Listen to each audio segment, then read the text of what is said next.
This week on The Aviators, more than 75 years old and getting a new lease on life. We're looking at how Basler Turbo Conversions is turning the DC-3 into a whole new airplane. Thought about being a pilot? Or maybe you want to be an air traffic controller. We look at how university can help you find a career in aviation.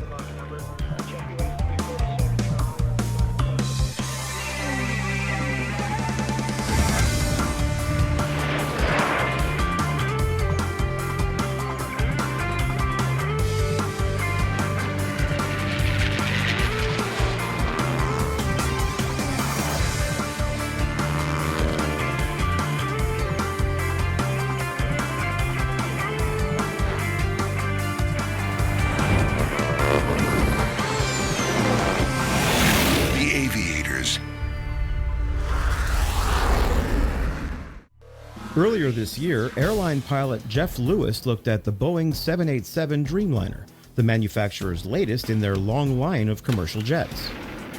While the company has orders for more than 850 of these aircraft, Boeing is also projecting that there may not be enough commercial pilots to fly them. According to their estimates, the airlines will need more than 460,000 new pilots over the next 20 years. Of course, this is going to place not only a demand on new pilots, but also a whole range of supporting careers such as airline management and air traffic control. While there's lots of different paths to a career in aviation, one of the most well-rounded would be a college education in aerospace. Well, depending on the type of career, because obviously there are many careers in aviation. Adam Geisler is a flight instructor with the John D. Odegaard School of Aerospace at the University of North Dakota. If you're looking for that airline job and you want to start getting ready for, the airline life early, a college program is going to have you, in an airplane doing checklist procedures like they're going to do in the airlines. They're going to have you reading policies, procedures like they do in the airlines. You're going to be kind of in the same environment that you would be in the airline environment, and you're going to be preparing for that early. So from day one, you're getting prepared for that airline job. An aerospace degree program will combine a traditional university degree with flight training and aerospace-specific studies. Certainly you want the technical skills to be able to fly the airplane. Bruce Smith is the dean of the Odegaard School of Aerospace Sciences. But most of the time you're not in the airplane. You're with crews in varying environments. You're in the office, you're in flight ops, you're in different places where you interact with people all the time. And those other skills become as important as your flying skills. So one of our standards is to have a well-rounded pilot that's educated broadly in the liberal arts. As a result of this combined education, a student coming out of UND Aerospace may not have just a degree, but also a pilot's license or licenses. Well, it depends on the degree. There are a couple different degree options. I guess the first one you could look at is the management ones. If you want to do more of a business, you could have just a private pilot license, or if you do the aviation management program, you would have a commercial multi-engine pilot license. If you did a commercial aviation, you would also have the commercial multi-engine pilot license with instruments, and you'd also come through with your instructor ratings as well. To enable them to teach the next generation of pilots, UND has an impressive fleet with more than 120 aircraft. Well, from here, we're starting out in the Cessna 172, single engine. You're getting your fundamentals down. We work through that all the way up through your commercial, and then we transition into the Seminole, our multi-engine trainer here. And with that, we're starting to work with faster airplane, more complex. We're working in the instrument environment more so with it. And we also start to introduce the crew resource management with that as well. So we're doing CRM in our multi-training to get an applicant ready for that phase. And then from there, through the commercial aviation program, we have the CRJ trainer as well. So students can opt in for CRJ training, which is a unique experience. For careers that actually involve flying, commercial pilot is the first thing that comes to mind. But that's far from being the only type of flying that students come to UND to learn. Some students want to become anything from crop dusters to airshow pilots to float plane pilots. We have a wide variety. So corporate pilots, some just want to become instructors and want to instruct. It's a good career in itself. As Bruce and Adam have mentioned earlier, flying and pilot training are just one part of what UND does. When I came here 12 and a half years ago, our focus was left seat, big airplane, big airline. And that was not my career. My career was in aerospace, but it was an entirely different track than the major airlines.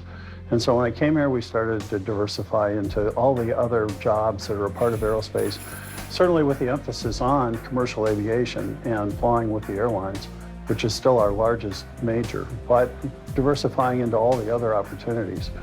We have 4 departments beside aviation, which include atmospheric science, space studies, computer science, and earth systems science and policy. Each of those have master's degrees along with their undergraduate programs, and each has a doctoral program. So we have had graduates now in the doctoral programs that go off into other things related to aerospace and more focused on research as much as the actual operation world. A lot of people come here because they want to be airline pilots, but then they find out there's a lot of other aspects: air traffic control, management, education, mechanics. There's a lot of different areas you can go into.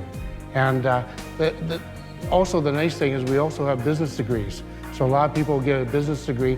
They may not want to be a pilot for the company, but they may want to get into corporate management. Air traffic control is one of the fields that UND has put a lot of their effort into improving their training facilities.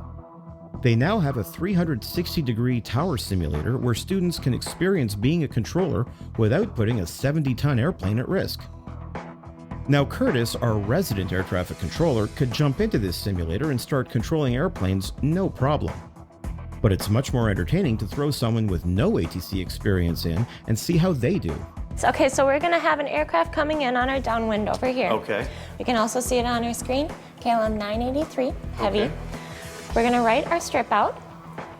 So we already have it wrote. Okay, so KLM 983, which is a heavy. Yep, that's what our H stands for. He's a Boeing 747-400 series. Okay, so got All it. right, KLM has just called us up on our radio, so we're gonna talk to him. Now I'm used to being on the other side of the radio, so I'm familiar with the actual radio calls. KLM 983 Academy Tower, altimeter is 29087, ATIS is uniform, winds are 249er at 14, clear land, runway 28 right. But I'm used to being prompted by ATC to do things like turn off the runway or change radio frequencies. I'm not used to being the one doing the actual prompting. Once he lands, we're gonna tell him to exit our runway. So now that he's touched down, KLM, and right here we have our strip, KLM 983. Okay. We're gonna tell him turn right, taxiway Golf. KLM 983, exit Foxtrot or Golf right, and then over to ground on 125.7. Right on Golf. And no sooner do I get one aircraft off the runway, I've got another coming in and one waiting to take off. So who's taking off right now? Southwest 326. And Or who's sorry, com- correction, 324. Southwest 326 is coming in. That's not All right. confusing. And with some of these call signs being similar, things can get confusing. Right now, I'm a little. We've got planes coming and going, and I'm definitely a step behind. I am absolutely a step behind. Luckily, this is all a simulation. I wouldn't say I was in control the whole time, but it appears that everything that landed and took off did so safely. Although there's probably some annoyed simulated pilots. ATC is just one of the multitude of non-flying careers you can train for at UND. As we've mentioned, if you're leaning toward becoming a pilot, there's a lot of fixed-wing paths you could go. But if you enjoy spinning in circles, you may also consider a career as a commercial helicopter pilot.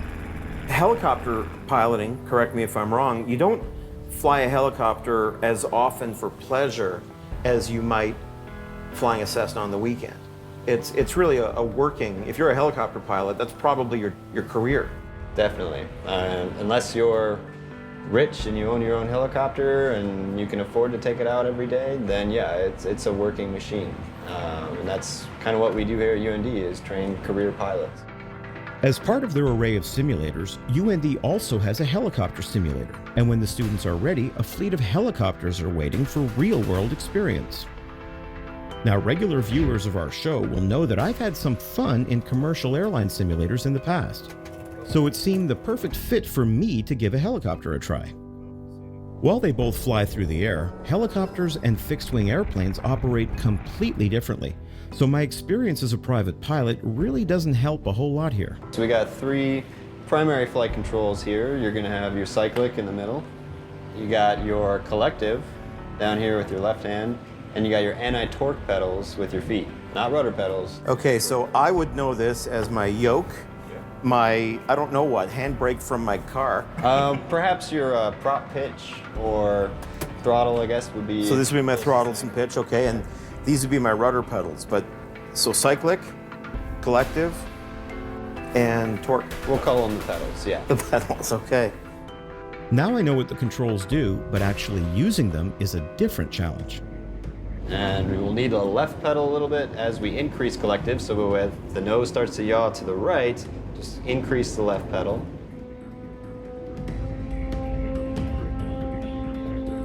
Oh, this is freaky. Yep, a little bit of left pedal in there. We're sliding to the right. Okay, now we're in a hover. Well, not really. Holy macaroni. Eventually, after more spins, a close encounter with a pole and some trees, and taking out a taxiway light, I ended up back on the ground. That was really cool. It was really, really cool. That was really, really tricky. How'd I do? I mean, it was short. We were in the air for, I don't even know. How long were we in the air? Not very long, maybe a few minutes, but I mean, you did really well for your first time. Most of our students at UND, it'll take them maybe 10 hours to learn to hover, you know, to the point where they're confident enough to do it on their own. But you know, for the first time, if you can keep the helicopter upright and not slide around all over the place and control the direction, that's a big step in the right direction. Wes says that flight went well, but I'd like to actually get more than 5 feet off the ground, so we take off again.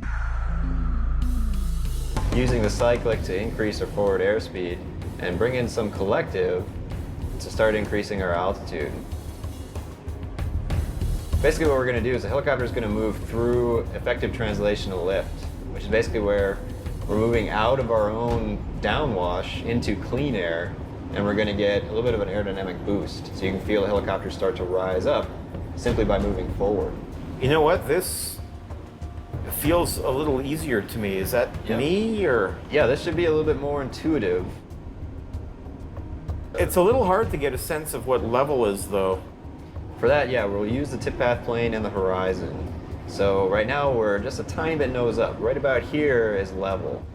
Wow, because it feels nose down. So level feels nose down. Just a tiny bit nose down. As we turn to come back to the airport, out the window, things look similar to how it would in an airplane. But how I'm achieving this with the controls is definitely foreign. And while helicopters approach their landing site in a steeper way, I think I came in too fast and too hard. So you can feel the helicopter slowing down as you get slower and slower. Starting to get a little mushy here. Yeah, now we're getting back into the hover. You'll need more collective to prevent us up on the collective. Did I dent the landing gear? Oh, yeah.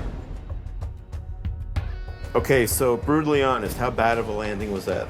I think we might have spread the gear a little bit, but any landing you can walk away from, right?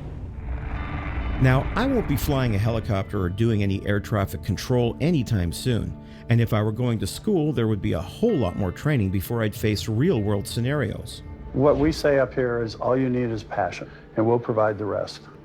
Most of our students will tell us that they had an idea that they were going to be involved in aviation in some form when they were very young. And the Odegaard School is one step in that process in terms of getting to where your goals are within the aerospace industry. One of the things that I think separates aviation from other industries is the job variety. It's not going to be going into an office every day. It's not going to be doing the same task every day. Yes, we are flying the airplane every day, but each day is going to present a new problem or a new challenge. So it's a good variety, and it's an office with a really good view. Elevator and rudder trim takeoff, check. Avionics power switch on, check. Radio set, check. Parking brake release, not yet.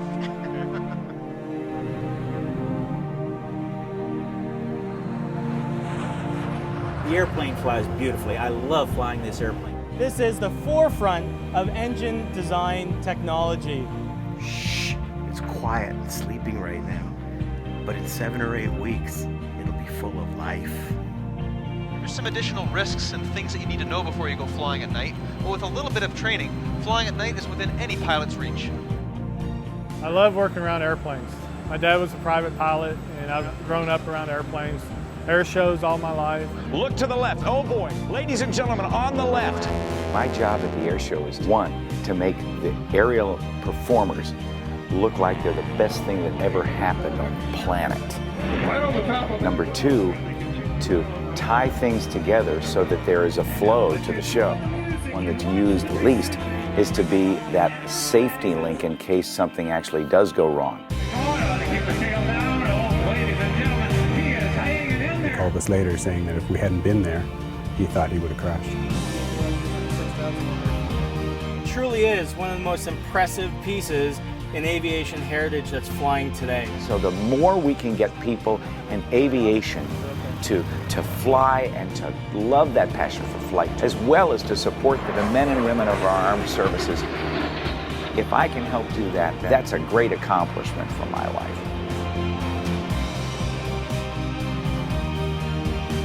It was challenging, but it was really fulfilling to be a part of this program, and it's something I'll always remember.